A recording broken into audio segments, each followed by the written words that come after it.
कितना खर्चा हुआ? कह रहे जी खर्चा तो उसमें 77 लाख ही हुआ, ज्यादा नहीं हुआ, पर ना जी उसमें एडवर्टीजमेंट के 24 करोड़ रुपए लग गए। मतलब एक योजना जो धरातल पे आई नहीं, जिसका आपने इतना गुणगान कर दिया, 24 करोड़ रुपए खर्च दिए कि दवाई बनाएंगे, पसारे देंगे, पड़ोसी राज्यों को देंगे, पराली खत्म हो जाएगी, हुआ कुछ नहीं। और ये 25 करोड़ रुपए भी जोड़ लीजिए खाते में। फिर मैंने पूछा एयर पोल्यूशन में और क्या किया? कह रहे जी स्मोक टावर लगवाए। मैं कहा कितने? कह रहे एक। अच्छा भैया एक लगा, कहाँ लगा? कह रहे वो कनाट प्लेस में लगा था। मैं कहा कितना खर्चा हुआ? कह रहे जी खर्चा उसमें 22 करोड़ रुपए हुआ। ठीक है, अरे सुनिए ना, हम भी तो कुछ बोल रहे हैं। तो 22 करोड़ रुपए हुआ। मैं कहा एडवर्टीजमेंट में, क्योंकि हर एक में बंधा हुआ है ना एडवर्टीजमेंट, तो गैलर के जैसे चल रहा है यहाँ। कह रहे जी 6 करोड़ रुपए। तो मैं कहा जी चल रहा है, वो काम कर रहा है? नहीं नहीं, वो तो 1 साल में ही बंद हो गया था। तो यानी कि 22 जमा 6 ये 28 करोड़ भी जोड़ लीजिए, जो कि आपकी सरकार ने केवल वेस्टेज ऑफ मनी की, दिल्ली की जनता का पैसा बर्बाद किया। फिर मैंने पूछा कि और क्या काम हुआ? कह रही जी ऑड इवन भी किया था, बहुत बढ़िया योजना थी। मैं कहा उस पर खर्चा क्या हुआ? खर्चा कुछ नहीं हुआ जी। मैं कहा अरे वाह, एक काम तो निकला जिसपे खर्चा हुआ ही नहीं। मैं कहा खर्चा नहीं हुआ, ये अच्छा किया। तो ऑड इवन में फिर क्या हुआ? कह जी थोड़ा एडवर्टीजमेंट पे हुआ था। मैं कितना हुआ? कह रहे जी एडवर्टीजमेंट में 19-20 में तो हुआ 11 करोड़, 20-21 में हुआ 16 करोड़ और 21-22 में हुआ 26 करोड़। वो योजना जो ऑड इवन गाड़ियां, किस बात का खर्चा भाई? आपने एक संदेश देना था कि जी आप ऑड इवन, जिसका रिजल्ट कुछ नहीं निकला, जिसका फायदा कुछ नहीं हुआ, परंतु उस पे आपने जोड़ना। आतिशी जी जरा मेरा, अब तो समझ ही रही हैं। तो ये सारा खर्चा जो पिछली सरकार ने केवल एडवर्टीजमेंट पे खर्च किया, कमाल ही है, कमाल। और बताती हूँ, बात यहीं खत्म हो जाती तो और बात थी, पर आगे देखिए वो समय आया जब कोविड का समय था, दुनिया मर रही थी, दिल्ली रो रही थी। हेल्थ सेक्टर में इन्होंने क्या किया? कोविड अवेयरनेस के प्रोग्राम किए। 19-20 में 13 करोड़, 20-21 में 80 करोड़, 21-22 में 84 करोड़। एक बेड नहीं दिया गया इनसे, एक सुविधा नहीं दी गई इनसे, दिल्ली वालों के लिए कोई काम नहीं किया गया इनसे, पर एडवर्टीजमेंट पे करोड़ों रुपए खर्च दिए। ये है आपदा की सरकार। उसके बाद सुनिए, अरे संजीव जी सुन लीजिए, हमने आपके लिए सुना भी और आपके लिए शेर भी लिखा, सुन लीजिए। डेंगू अवेयरनेस, अब डेंगू की अवेयरनेस काम एमसीडी का, पर अवेयरनेस कैंपेन यहाँ चल रहा था। 19-20 में 20 करोड़, 20-21 में 16 करोड़, 21-22 में 33 करोड़। ये डेंगू की एडवर्टीजमेंट का खर्चा है, जिसमें आपने काम कुछ भी नहीं किया, सिर्फ एडवर्टीजमेंट का खर्चा है। और सुनिए, करने वाला जो काम था, दिल्ली में कोविड से जो लोग मरे, जो आर्थिक सहायता उनको दी जानी चाहिए थी, कितने लोगों को दी? मात्र 97 लोगों को, 97 ओनली। क्या दिल्ली में, मैं आपसे पूछना चाहती हूं, कोविड से केवल 97 लोग मरे थे जिनको आपने मदद दी?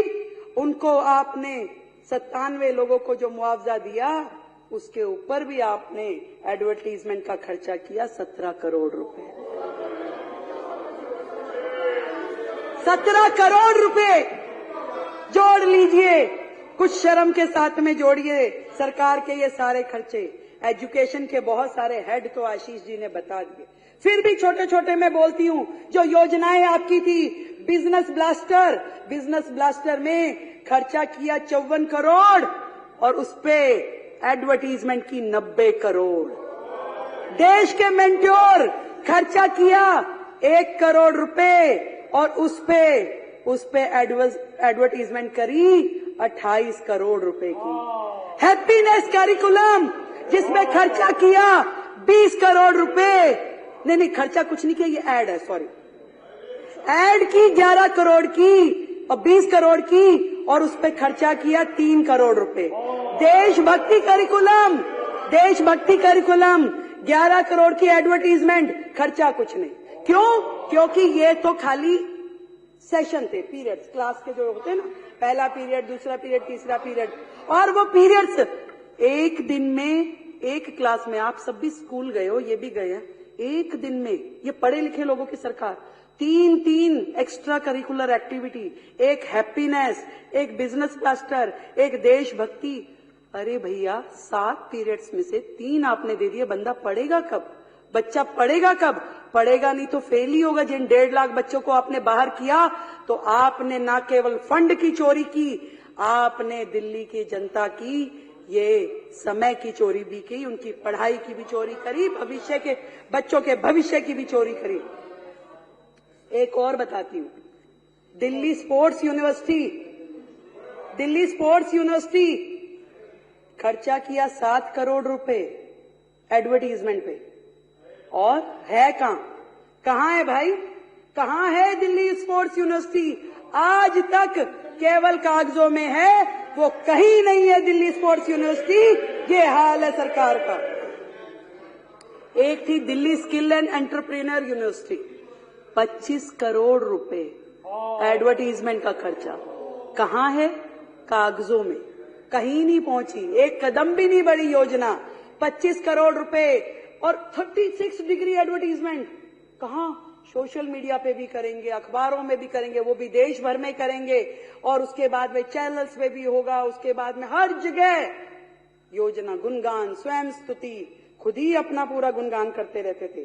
क्लासरूम की कहानी आपने बताई दी, पर क्लासरूम जितने बने, पहले कमरा बना 15 लाख रुपए में, फिर वो हो गया 25 लाख में, फिर हो गया 45 लाख रुपए में। एक कमरा 45 लाख का,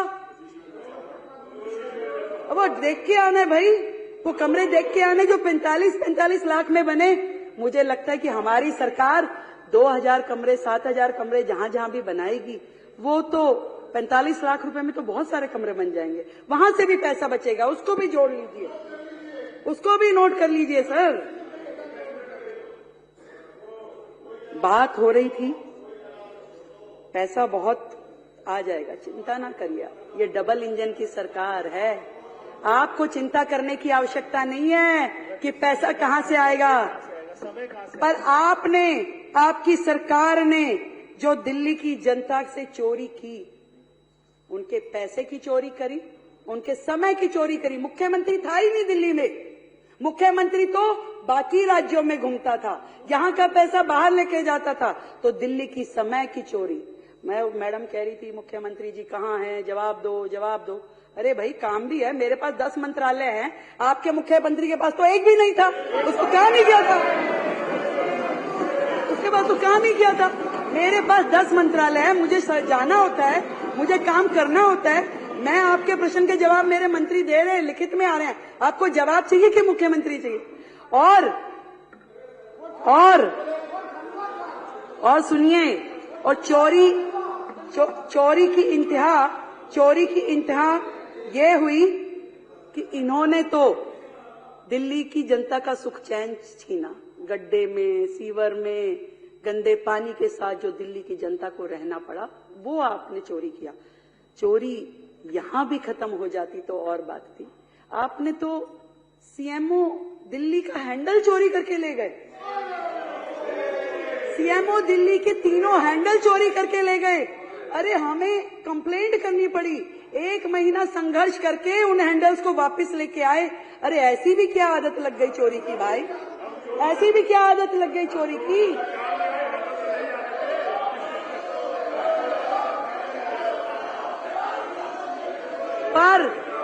पर मैं बताती हूं,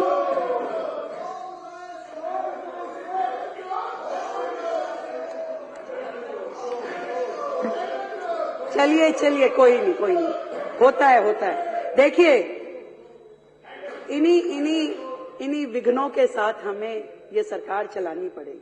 आप समझिए कि जब तक ये लोग ये नहीं समझ जाते कि जनता ने इन्हें एक और मौका दिया है यहां बैठने के लिए, और नहीं तो अगली बार हर्ष वो होगा जो आपके साथी यहां पे नहीं है, कहीं ऐसा ना हो अगली बार आप भी नजर ना आए। इसलिए जनता के प्रति आपकी जो जवाबदेही है उसको याद रखिए, इतना मैं कहना चाहती हूँ। इस बार बजट की इस चर्चा में जो मुझे अच्छे सुझाव लगे साथियों के, वो मैं जरूर इसमें जोड़ना चाहूंगी कि यमुना पार विकास बोर्ड जो भाई अभय जी ने और बाकी साथियों ने कहा, उसको हम अपने इस बजट में था पहले, पर वो रिवाइव करके उसको कामगार करेंगे, उसको चालू करेंगे। दूसरा, दिल्ली की सभी मंडियां हमारे भाई राजकुमार जी ने और बाकी साथियों ने मुझे कहा था, वो पॉइंट हमसे कहीं लिखने में रह गया, तो दिल्ली की मंडियों का सुधार विकास कार्य, इसको भी हम पूरी शिद्दत के साथ करेंगे। मैं इस सदन को ये बताना चाहती हूँ। और एक और बड़ा सुंदर सुझाव हमारे साथियों की ओर से आया कि दिल्ली जो है अलग अलग राज्यों का यहाँ पे परिवेश है, हर राज्य के लोग यहाँ रहते हैं, वो अभिन्न अंग हैं दिल्ली का। तो दिल्ली सरकार अब से जिस भी राज्य का स्टेट डे आएगा, उस स्टेट डे को दिल्ली सरकार के द्वारा मनाया जाएगा। और अब सबसे पहला जो स्टेट डे है उड़ीसा का दिन है, 1 तारीख को, 1 अप्रैल को, तो दिल्ली सरकार उसका आयोजन करेगी, उसे मनाएगी भव्यता के साथ और आप सबको भी बुलाएगी। मैं इस सदन के आगे इस बजट पे जो आप सबने चर्चा करी और जो बाकी बातें अलग अलग साथियों ने कही, मुझे लगता है कि उनको एक बार और बजट दोबारा से पढ़ लेना चाहिए कि कम है ज्यादा है, हर चीज में ज्यादा है, हमने कहीं नहीं घटाया। 1 लाख करोड़ का बजट है भाई, तो उसको हमने हर हेड में दिया है, खूब दिया है, और भी देंगे, जितना चाहिए उतना देंगे। आप भी अपने क्षेत्र में काम करने जाइए, आपको फंड की कमी नहीं होने देंगे, ये मेरा आपसे वादा। इतना ही कह सकती हूँ आज इस सदन के आखिरी में कि वसुधा का नेता कौन हुआ, वसुधा का नेता कौन हुआ, भूखंड का विजेता कौन हुआ, अतुलित यश क्रेता कौन हुआ, नवधर्म प्रेरणाता कौन हुआ। फिर से बोलती हूँ, वसुधा का नेता कौन हुआ, भूखंड विजेता कौन हुआ, अतुलित यश क्रेता कौन हुआ, नवधर्म प्रेरणाता कौन हुआ, जिसने ना कभी आराम किया, विघटनों में रह के काम किया। तो काम करेंगे, हमें पता है कि विघटनकारी शक्तियां हमारे साथ साथ पीछे पीछे चलती रहेंगी, फिर लाएंगी पोस्टर, 2500 कब दोगे, देंगे देंगे, पक्का देंगे, हमारा वादा है दिल्ली की जनता से देंगे। पर हमें ये मालूम है कि आपकी तरह हम योजनाएं शुरू करके बंद करने वाले नहीं है। ये हर महीने की देनदारी है, इसको पूरे योजनाबद्ध तरीके से देंगे ताकि किसी बहन के साथ अन्याय ना हो, पूरी तरीके से देंगे। आपकी तरह योजनाएं चालू करके बंद करने वाले हम नहीं हैं। हेड में पैसे रख करके जीरो खर्चा करने वाले हम नहीं हैं। हम दिल्ली की जनता के साथ न्याय करेंगे और उनके लिए सारे काम करेंगे। आप तो बस केवल देखते जाइए और मिल करके यदि कर सके तो साथ में चलिए और साथ में चल के दिल्ली की जनता के साथ में हम लोग आगे बढ़े। मैं इस बजट को आगे ले जाते हुए जो अध्यक्ष जी इस बजट की सारी चीजें मुझे लगता है कि मैंने पूरी कर ली है। जो सुझाव मेरे पास आए थे इसमें कोई मुझसे छूटा नहीं है और छूट भी जाएगा मान लीजिए, तो आप चिंता ना करें। ये सरकार आपके विचार के साथ में खुली है, आपके सुझाव आएंगे और अच्छे सुझावों के साथ में दिल्ली को आगे बढ़ाने का काम हमारी सरकार करेगी। भारत माता की